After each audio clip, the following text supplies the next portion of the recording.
페이스북 주커버그는 글로벌 디지털 통화를 만들겠다는 초기 야심에도 불구하고 리브라 프로젝트가 폭삭 말아먹고 상호를 메타로 바꿨죠. 실패할 수밖에 없었던 이유는 규제 문제, 경쟁 역학, 신뢰 문제 등 여러 요인 때문이었습니다. 프로젝트가 해체된 이유를 포괄적으로 살펴보면 다음과 같습니다. 리브라는 전 세계 정부, 특히 미국 의회, 유럽연합 EU, 인도와 중국 등의 국가로부터 철저한 조사를 받았습니다. 중앙화된 통화 발권력을 가지고 있는 각 국가 정부는 통화 주권, 자금 세탁, 테러, 자금 조달, 소비자 보호에 대한 우려를 제기하였습니다.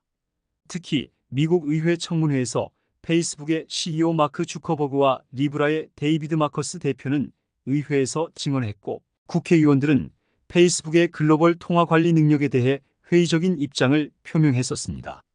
의원들은 개인정보 보호 문제와 관련된 페이스북의 역사를 강조하고, 리브라가 민감한 금융 데이터를 책임감 있게 처리할 수 있는지 의문을 제기했습니다.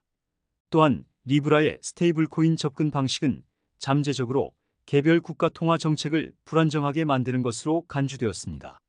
이 때문에 미국 재무부는 컨트롤이 불가능한 통화 바스켓, 스테이블코인은 가장 높은 규제 기준을 충족해야 하기 때문에 리브라 운영이 어렵다고 강조했습니다.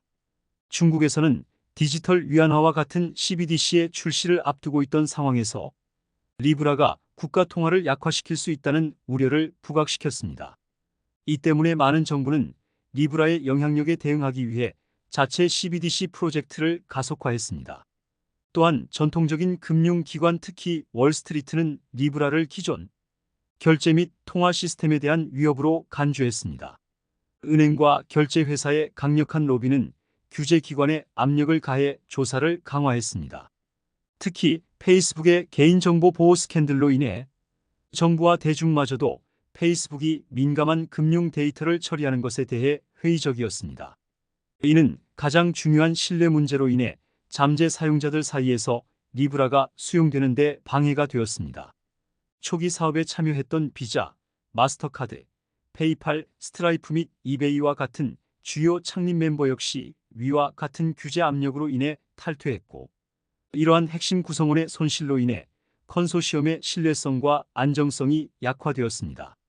결국 리브라는 페이스북과 거리를 두기 위해 2020년에 DM으로 브랜드를 변경했습니다. 하지만 페이스북과의 연관성은 여전히 강해 불신이 계속되고 있습니다. 페이스북이 사명을 메타로 변경한 주요한 이유였기도 합니다. 미국에서 국가 전략 및 정책을 만듦에 있어서 가장 중요한 핵심 싱크탱크인 브루킹스, CFR, AEI 등은 리브라가 통화 주권을 훼손하는 것에 대해 우려를 표명했습니다. 이들 싱크탱크들은 글로벌 금융 불안정과 포괄적인 규제 부족과 같은 잠재적인 위험을 강조했습니다. 뿐만 아니라 미국의 금융안정위원회와 금융행동태스크포스는 통화바스켓 스테이블코인에 대한 보다 엄격한 규제를 권고했습니다. 여기에 미국 재무부와 SEC는 더 높은 투명성과 규제 준수를 요구하는 데 핵심적인 역할을 했습니다. 이렇게 글로벌 통화를 만들겠다는 리브라의 야심찬 비전은 규제 반발, 업계 반대, 페이스북 역사와 관련된 신뢰 문제 등 여러 가지 문제에 직면했고, 글로벌 금융에 혁명을 일으킬 수 있는 잠재력이 있었지만 통화 주권과 금융 안정성에 가해진 위험으로 인해 결국 종말을 맞이했습니다. 리브라 실패를 정리한다면 정부는 리브라를 통화 주권에 대한 위협으로 간주했고 중앙 집중화된 것으로 인식했으며, 여러 관할권에 걸쳐 규제 준수를 조정하는 것은 어려운 일이었습니다. 이와 대조적으로 파이네트워크는 분산화, 커뮤니티 참여 및 고유한 KYC 프로세스를 강조하여 분산형 디지털 통화로 주목을 받을 수 있습니다. KYC 프로세스와 웹 3.0 원칙은 사용자가 진정성을 확립하고 경제적 이익을 얻을 수 있는 투명하고 신뢰할 수 있는 네트워크를 구축하는 데 필수적입니다. 이러한 주요 차이점과 파이네트워크의 전략은 풀뿌리 채택을 목표로 하며 네트워크의 접근성과 포용성을 보장하고 있습니다. 이를 위해 파이 네트워크의 분산형 거버넌스는 웹 3.0의 정신에 부합하며 사용자가 네트워크 결정에 발언권을 갖도록 보장합니다. 그리고 가장 중요한 파이 네트워크는 엄격한 KYC 표준을 구현함으로써 새로운 웹 3.0 경제에 적합한 신뢰할 수 있는 글로벌 디지털 통화로 자리매김하려고 합니다.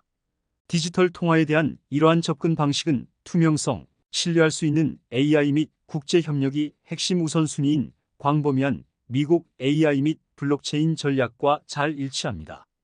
파이 네트워크 내에서 KYC 준수 디지털 ID를 설정하면 안전하고 신뢰할 수 있는 디지털 거래를 위한 기반이 제공되어 글로벌 디지털 통화로 부상할 수 있습니다.